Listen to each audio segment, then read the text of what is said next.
আজ জাপানের রাজনীতিতে ইতিহাস গড়া হলো।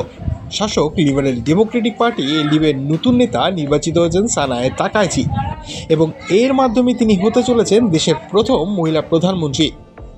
এই পদক্ষেপ জাপানের রাজনৈতিক ইতিহাসে এক নতুন অধ্যায়ের সূচনা করেছে। 64 বছর বয়সী সানায়ে তাকাইচি একজন প্রখ্যাত রক্ষণশীল নেতা। তিনি শিনজিরো কোইজুমিকে পরাজিত করে ক্ষমতার আসনে বসেছেন।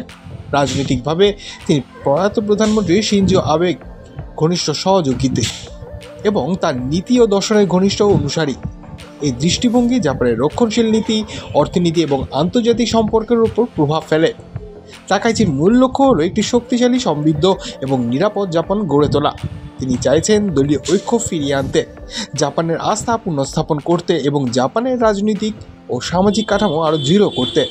অর্থনীতিতে তিনি আবেন মিক্স নীতির প্রবল সমর্থক, যার মাধ্যমে জাপানের অর্থনীতিতে পুনরুজ্জীবিত করা, বিনিয়োগ বাড়ানো এবং নতুন কর্মসংস্থান তৈরি করা সম্ভব হবে। বাহ্যিক নীতিতেও তার দৃষ্টিভঙ্গি স্পষ্ট।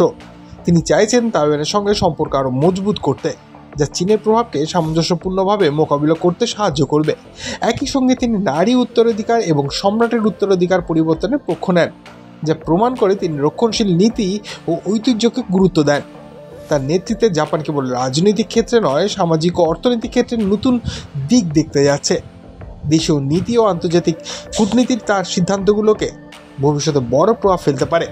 নতুন প্রধানমন্ত্রী হিসেবে তাকাইচি জনগণের সঙ্গে সংযোগ বাড়াতে চাইবেন এবং রাজনৈতিক স্থিতিশীলতা ফিরিয়ে আনবেন।